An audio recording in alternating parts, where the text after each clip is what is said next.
Hello friends, welcome back to our YouTube channel @personal tax. आज की video में हम डिस्कस करेंगे जीएसटी चेंजेस जो कि एप्लीकेबल हो रहे हैं फ्रॉम नवंबर 2025। तो every GST registered person need to ensure these compliances so that all the all the things goes on time। चलिए शुरू करते हैं।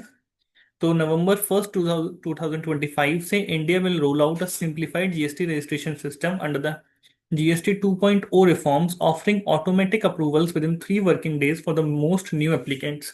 तो जीएसटी डिपार्टमेंट एक नया जीएसटी रजिस्ट्रेशन का सिस्टम ला रहा है जिसमें जीएसटी रजिस्ट्रेशन करना बहुत आसान हो जाएगा और आपका रजिस्ट्रेशन ऑटोमेटिकली अप्रूव हो जाएगा 3 दिन के अंदर अंदर। इस न्यू सिस्टम में automatic registration will apply to two categories of applicant. पहला, लो रिस्क एप्लीकेंट जो कि आइडेंटिफाई किए जाएंगे through data analytics and system based risk assessment, and businesses with a self-declared monthly output tax liability not exceeding rupees 2,50,000। तो इसमें बहुत सारे tax payers cover हो जाएंगे जिनकी टैक्स लाइबिलिटी 2.5 लाख रुपए महीने से कम की है। तो according to central government, new nearly 96% of new GST applicants will qualify for this simplified route. तो सिर्फ बड़े टैक्स पेयर्स बचेंगे जिनको अप्रूवल रूट में जाना पड़ेगा, अदरवाइज सबका जीएसटी रजिस्ट्रेशन 3 दिन के अंदर अंदर ऑटोमेटिकली अप्रूव हो जाएगा। साथ ही साथ सेंट्रल गवर्नमेंट प्रिपेयर कर रही है जीएसटी सेवा केंद्र को अक्रॉस द कंट्री, उनमें एडिक्वेट स्टाफिंग करके हेल्प डेस्क बना करके to assist tax payers and ensuring smooth implementation of this new GST registration system. Second change है risk based provisional refund for zero rated supplies.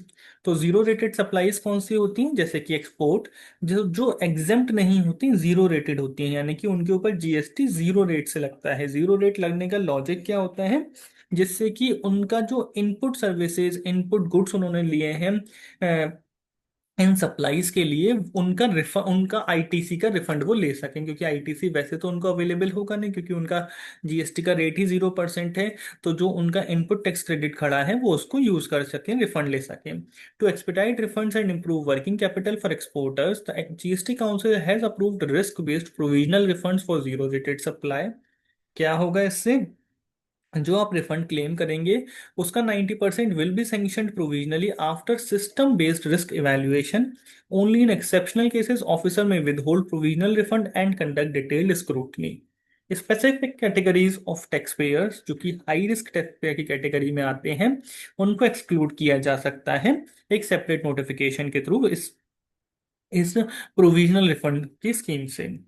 ये भी effective है 1 नवंबर 2025 से। इसका इम्पैक्ट क्या होगा? Exporters and SEZ suppliers will get quicker refund, improving liquidity while ensuring risk based control through automated evaluation। Provisional refund for inverted duty structure. तो inverted duty structure क्या होता है कि मान लीजिए आप कोई सामान बना रहे हैं, सप्लाई कर रहे हैं जीएसटी में, और उसका जो इनपुट ले रहे हैं उस पर जीएसटी का रेट है 18%, लेकिन आपका जो फाइनल प्रोडक्ट बन रहा है उस पर जीएसटी का रेट है 5%। तो ये इसको बोलते हैं इन्वर्टेड ड्यूटी, यानी कि आपकी इनपुट पर जीएसटी का रेट हायर है as compare to your output, जिसकी वजह से आपका इनपुट टैक्स ज्यादा बनता है आउटपुट टैक्स के कंपैरिजन में। तो उस सिचुएशन में क्या होगा कि आप अपने इनपुट टैक्स को पूरी तरह से यूज नहीं कर पाएंगे टू डिस्चार्ज और आउटपुट टैक्स लाइबिलिटी। इसीलिए उस डिफरेंशियल टैक्स का आपको रिफंड मिल जाता है। Extending similar relief to manufacturers and traders facing input accumulation, government has decided to allow 90% provisional refunds even for inverted duty structure cases। की highlights क्या है? Pending formal amendment in the CGST act, CBIC will issue instructions to grant 90% provisional refund on the basis of risk assessment. This mechanism will function similar to zero rated refunds and will be operational from 1st November 2025। तो इसका impact क्या है? जो suppliers inverted duty structure में fall करते हैं उनका cash flow improve हो जाएगा। और क्या चेंजेस हैं? टाइम लिमिट है 3 साल की for filing GST returns as per finance act 2023 implemented via notification number 28/2023। Taxpayers will not be allowed to file GST returns after the expiry of 3 years from the original due date। Restriction किस किस के लिए है?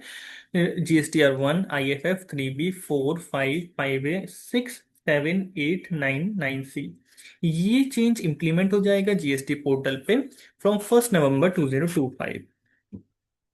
तो अगर आपकी कोई भी रिटर्न सितंबर 2022 या उससे पहले की है तो वो 1 नवंबर 2025 के बाद आप फाइल नहीं कर पाएंगे, क्योंकि ये बार्ड हो जाएगी एक तरीके से। Tax payers with pending return should reconcile records and complete filing before the cut off date to avoid permanent blocking and compliance issues. Pending options for credit notes in IMS. A new feature has been introduced in IMS on the GST portal. Key features क्या है? Taxpayers can now mark credit note as pending for one tax period. Flexibility provided to revise ITC reversal once the credit note is accepted. तो आप अपने ITC reversal को revise कर सकते हैं एक बार क्रेडिट नोट एक्सेप्ट होने के बाद। It aims to reduce dispute between suppliers and recipients regarding timing and acceptance. इसका इम्पैक्ट क्या है? Businesses now get more control in managing credit note and ITC adjustment, ensuring a smooth reconciliation. GSTR 9 9C enable हो गए हैं for financial year 2024-25। तो financial year 2024-25 के लिए आप अपना GSTR 9 9C भर सकते हैं, जिसकी लास्ट डेट है 30 November 2025 to avail ITC pertaining to financial year 24-25। Taxpayer should completely reconcile and file annual return well before the deadline to avoid missing ITC eligibility. Thank you very much. एक advice है कि you should consult your tax professional और chartered accountant to ensure compliance of the above changes. You may subscribe to our YouTube channel @personal tax for tax compliance updates, GST, income tax changes, personal tax and personal finance changes. Thank you very much.